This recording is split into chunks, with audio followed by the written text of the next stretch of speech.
So when did you first become aware of Forbidden Planet?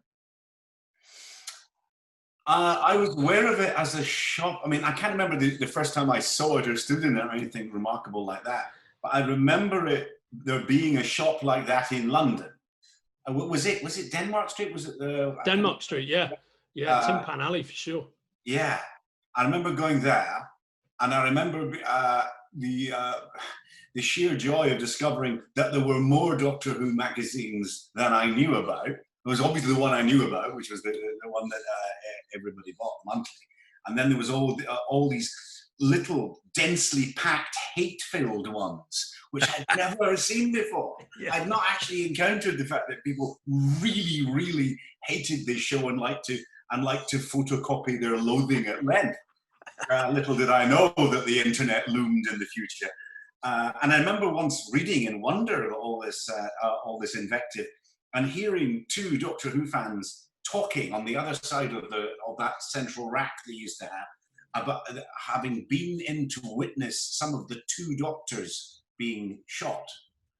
They'd been to the studio to watch it being made, and I was really looking forward to that story because Patrick Troughton was going to be in it. And they just trashed the whole thing about how dreadful it was, and Fraser Hines was hardly in it, and Patrick Troughton's part wasn't well written, and I'm just, oh God, that's really disappointing.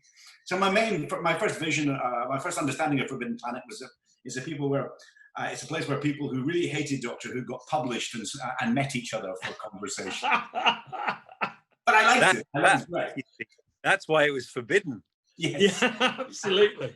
We should have listened it's to those the warning. monsters from the id rampaging in the store. It's exactly the monsters from the id. Exactly. Well, I have a very similar thing. I remember it very well in Denmark Street. It was a place I went to on occasional visits to London, and it was a sort of mecca in that way because it was exciting. And I lived in Leeds quite a while, and there was a place called Odyssey 7, which was the kind of... Yeah, I remember it. Let's call it a satellite. It was a satellite of Forbidden Planet. And so I was very familiar with the kind of concept, but it was, as with everything in those days, it seemed to be a slight, like, in the best possible way, like a sort of pawn shop for the geek. And it was definitely down a very shady part of Denmark Street, wasn't it? And oh yeah, for sure. But it was, as Stephen says, it was that rare drug, the drug of DWB, and all those